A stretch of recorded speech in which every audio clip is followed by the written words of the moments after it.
All right, back here on the Hash with the Hatfield on our Cova Sports TV YouTube channel. Like, share, and subscribe to that. We have a special guest with us. He once upon a time started on the gridiron at Green Run High School in Virginia Beach, was an all-Tidewater performer in both football and basketball, went on to play his college football in Charlottesville for the Virginia Cavaliers, and now repping the Salem Sun Devils, the red and white and black for them as they are 6-1 on the season, getting ready for a key matchup with the Cox Falcons coming up. We say hello and congrats on the fine start to Coach Mark Hall. Coach, how's it feel? You're 70% of the way through the regular season, but I know you have a lot of work to do and the playoffs up ahead, and you're coming off a thrilling game last week. Well, it feels good, man. Like I said, man, we played a really, really tough team. Ocean Lakes ended up winning in triple overtime. They always play us tough. It's a playoff team, in my opinion. We were excited that we came out on top. Like I said, and we're not looking past anybody, and we're just taking one game at a time.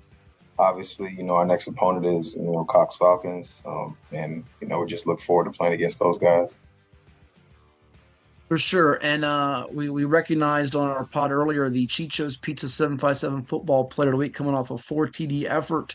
Ran for about 200. He's up to, I think, almost 1,200 for the season. Willie Moore for you at tailback. I want you to touch on him in just a bit. But that Ocean Lakes game, I know that was not an easy one. 40-33, triple overtime on a night where there was a 4 overtime game in the Bay Rivers with Pocosin and Smithfield. And one of the coaches that I bumped into over the weekend that I guess watched the game said, I tell you what, that quarterback for Ocean Lakes, I know you got a lot of respect for Noah Colon, is going to Hampton University. He said he was like Johnny Manziel out there playing the game for them.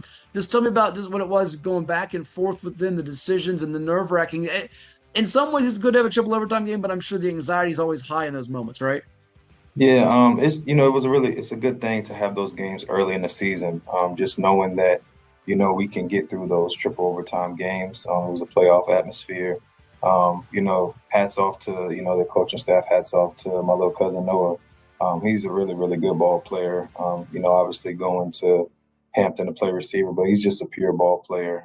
Very, very smart IQ. Made some very, very smart decisions. Checked a lot of audibles at the line of scrimmage. We could see it. Was just a, distinguished player and, just was a straight ball player and, had that team on his back and, made a lot of big plays when, down the stretch. And they just came ready to play. And our guys, not saying our guys didn't come ready to play, but those guys, came ready to play. Our guys came ready to play and they're just a really good ball team. Yeah, brought the best out of them and him, and it certainly brought the best out of you guys in crunch. I know you said little cousin, so there's a little blood there, little family there. Yeah, he's that's my family. Yeah, a lot of people don't know Okay. that. So yeah. Now, from all your days playing at Green Run and college football at UVA, have you ever been involved in a triple overtime game? If I remember right, you played a double overtime game in your high school career. Was it Menchville in the playoffs? I don't know if you've ever been in a triple overtime game.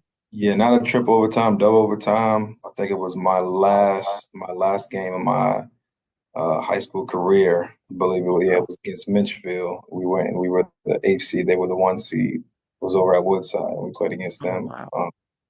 And we went to double overtime against them. We ended up losing, I think, by 2 or 3 points or something like that. But yeah, that was a pretty tight knit game too. They were a really good team also. They were the I one seed that remember year. that. Yeah. Yeah, I was covering another game that night. It was as you know back that was in the Eastern Region tournament days before they broke it up into 6 classifications. I think I was covering like Maury and Nansman at Kings Fork, which was a good game too. But I do remember that vaguely. Good to be on the winning side for this case. Let's talk about your football team because right now you have a lot of different guys that are contributing and stepping up in a big way. And I want to begin before we get to some of the offensive guys, certainly like Willie Moore and Scooter and Kassir Patterson, who balled out even in your loss to your alma mater in Green Run. Marcus McCoy, he's tops in the area, I think, in sacks and tackles, and he just continues to play at a high level. And you were a linebacker, so is he threatening some of your personal accolades and what you did on the field? Yeah, Marcus is, in my opinion, he's better than he is way farther than what I was in high school. Marcus has that motor in high school. Right now, I think he's about 17 or 18 sacks right now in the season, and we still have a lot of ball to play. He has something that, you know, a lot of players don't have, and he has that tenacity, that want to go get the quarterback off the edge. Very under recruited, man. We just tell him to stay patient. He's good in space, but his specialty is coming off the edge. I think he has about 60 something tackles, a lot of TFLs. I don't know off the top of my head, but I know he should be top in this area right now at sacks. But he plays the same.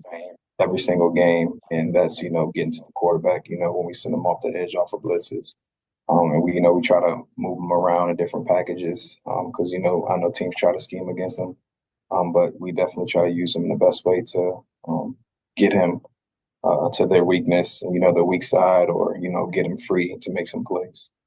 Yeah, and certainly playing on a team where you've got a Jalen Gilchrist, who's a four-star top offensive tackle in the state and among in the country, going to Maryland, and Jason Scooter Williams, your quarterback, who's committed to Navy, defensive back who plays wide receiver for you as well, and Fabian Wells going to Howard, among others. It's going to open more, I think, doors for him as he moves because he's just a junior. For you all, you obviously got off to a really good start. You won your first, I think it was 4 or 5 ball games, 4-0, then had the hiccup with Green Run. You've won the last two against Killam and Ocean Lakes. What'd you learn, kind of, if you were to break it up into three segments? I know that's what kind of a season can be, the beginning, the middle, the playoffs, if you will, the end. But kind of break it up to what you learned about your team early on, the adversity you fought through, and then where you are now as you get ready for these games coming up to close out the season. First, obviously, we won the first four. I think we won the first four. We had a lot to prove. A lot of people didn't think we had the team that we had last year. We had a lot coming back. We still have a young team, in my opinion. We do have a lot of seniors, but we still have a lot of potential. A lot of young guys still stepping into some big roles. But we did come into the season 4-0. Come into this, up into that Green Run game 4-0. Took a big loss to them, obviously. They came in and beat us, I think, ended up winning by, I think, 20 points or 21 points. And what I told the team is, this doesn't define our season. They got this one, and, we got to take that one on the chin, and, we will see them again. But we have to, take one game at a time and focus on, the next team. So I think those guys took that, and obviously we know that game is in the past. We know we lost that game, but right now our focus is playing against Cox, and we can't keep dwelling on that Green Run game. And I keep tell them that because our guys do remember that game. Obviously, we can't act like it didn't happen. We took a L, but our focus is on Cox. And when we do get the opportunity, or if we get the opportunity to play them again, then we will. We'll be prepared when it'll be a difference. So. Sure. And I want to get to the Cox matchup because there's also some revenge in the minds for you guys in that one from what happened a year ago in a game that you had and let it get away. But going to a guy that played well in the loss for you is Kasir Patterson, 24 grabs for 536 and 6 TDs on the year. And just a sophomore, he made a couple of ooh-ah plays in that game. And I know you were really high on him back from the summertime to now. What have you seen in terms of his progression and how good can he be in your eyes?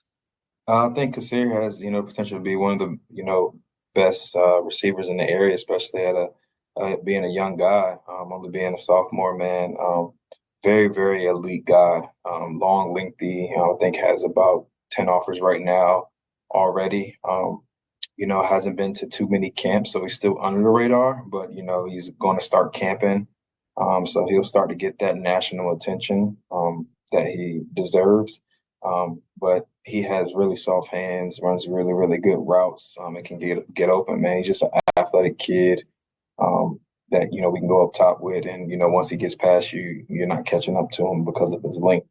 But him being so young is really, really good because the sky's is the limit, with his, he's a young kid. So as you get older, your body develops when he gets in the weight room more, and his body develops even more, and he starts lifting and he squats more. He's going to grow into his body, and he's going to become that receiver that that he knows he can be. I know your quarterback, Scooter Jason Williams, whose dad's also on your coach staff. They've got to be pumped with how Navy's performing because they got a big game coming up with Notre Dame this weekend, and he's headed there for the time being in terms of his 10 TDs to 2 interceptions, coach. That's jumping out to me that, he's healthy this year. He was dinged up in some previous seasons. He's protecting the ball well, but he's also shown the ability to go out and run, which he's got the nickname of Scooter. What's he bring in terms of just the overall package for you offensively? And as he goes, so do you guys, right? Yeah. So one thing we put emphasis on this year is, Scooter, we know you can run. Scooter is actually the fastest or second fastest guy on our team right now behind the freshman that we have in our team. But Scooter, we know that he can run the ball. We know, but he's a hard-nosed guy, and we told him we don't need you to be Superman. So get your yards and get out of bounds, slide or whatever. He wants to run you over though, because that's the type of player that he is. So, we just want to focus on his health. We know we can throw the ball. We know he can run. But his ability to run gives us another option, to implement our RPOs. And just, if nothing is open, then he can take off and get what he can. So defenses have to be able to take that into consideration, knowing that he can run the ball. And the defensive ends have to be able to be on alert that he can take off whenever he needs to, too. So, and I think Navy likes the fact that he can run the ball. And I believe they say that Scooter reminds them of the quarterback that they have right now a little bit, too. It's interesting too because you bring in a new face in the backfield with him and Willie Moore, who we all, knew had some talent and potential from his days at Grassfield. But this year he's taking it up on a level, coach, as we talked about being player of the week, tops in the area and rushing. Has he even exceeded you all's expectations from a coaching staff? And then what's the challenge to him now? Because I'm sure you don't want him to rest on this and come playoff time, he's going to be a big horse and factor for you. Yeah, I believe Willie is leading the state in rushing right now. I don't believe in touchdowns, but he is leading the state in rushing. I wouldn't say exceeding our expectations because we always knew that Willie could do this. He just had to believe in himself. Willie's, ever since we met this kid, he's one of the most hardworking kids and humble kids that I've ever met in my life, man. One thing that he always says to me is that there's always more work to do. And I talk to him all the time. He's not really a trash talking kid. He always wants to know what is there that I can do more, coach? What is there more that can I do? What can I do? So he's not really into the limelight. He just wants to know what can I do more. So a lot of things are going to come Willie's way, and he's willing to, do whatever he can and, lay whatever he can on the line for his team. And, he was a captain day one since he joined his team. And he just shows them that leadership, and the guys follow behind him because he's just one of those kids that come into the room and lights up the room. So, we're grateful to have him on our team, and he, the benefits of him running the ball, his athletic ability, just adds on with it. He's a hell of an athlete. Last few for you and let you run. We appreciate the time here on the Hash with Hatfield on Cova Sports TV. Like, share, and subscribe. Joined by Mark Hall, head football coach of the Salem Sun Devils, who are 6-1 with a key matchup coming up this week in the Beach District against the Cox Falcons, who also have a 6-1 mark. Game coming up on Friday night over at Cox High School. It's back to the place where you took them on last year, coach. 17-14. I believe the final score was you led that game 14-3, if I remember it right. Last year at the break, they outscored the whole second half, but it was right there in your grasp. Do you, as a coach, and I know you as a competitor, you don't like to sometimes dwell on it, but do you reference at all what happened in that game in terms of corrections, or is it a brand new season? Wipe the slate clean. We're working on what we did last game and what we are now, not focusing on that. But in the same sense, you also say Cox has a lot of the same principles and what they do offensively, defensively. How do you approach it going back to what happened a year ago, knowing that you want to get this big win to help you in the PowerPoints because you and them are jockeying for that maybe 2 seed? I just make sure, I make it aware. I do let my kids know that, we both have the same record, and I think they know that. Also make it aware that, we are both fighting for the 2 seed right now in the, 5A region over here. And we are fighting for, that home field advantage. And also make it aware that, when we are playing over there and we are playing a very, very disciplined team. And it's been like that forever. Cox always has a disciplined team. In my personal opinion, I feel like they do what they do it well. They run, the form of the triple option. They've been doing it for years. They implemented a little bit of the shotgun form of it, and they run it well. And even their coach has ran it. Um, they know the system well, and they executed it, and they do it well, and they coach it well. So. I always let them know that they're very, very disciplined. They'll do things like going to, and they're going to do what they're coached to do. So I make sure to tell my guys that we need to make sure that we're on our P's and Q's. We can't mess up. We got to make sure we play discipline and tackle who we're supposed to tackle, because the offense can be a little tricky if we don't do what we're supposed to do. And one play could gash us if we don't do what we're supposed to do. And they can milk the clock because that's what they can do in that offense, and they can take their inches. So, if they get 4 yards of carry, obviously simple math, they get 4 yards every 3 downs. That's 12 yards. That's a first down. So they'll take what they can get every single time. They're not really a flashy team. They're going to do what they do, and they're going to be successful with it. So you got to stop what they do. And lastly, coach, as you look at this in terms of the discipline part, you talked about just the defense being able to tackle well and in space and things that they do, not make mistakes. Offensive, that also goes hand in hand, right? Because sometimes we see on film and in games they played, teams will try to get greedy and want the big play as opposed to taking the basic. Is that what it could come down to? Because it seems like Cox is in so many close games, and you just were in one triple overtime, so it could very well go down to maybe the last possession or the final whistle. Yeah, we just got to make sure we do what we just like they're going to do what they do well. We got to do what we do well and not try to be greedy. Take a possession at a time. We're not looking for the big plays, and we run the ball well, and that's what we're going to do. And we'll pass when we need to pass, and when we see something that's open, then we'll take our shots. But we're going to do what we do well. We're going to play our game.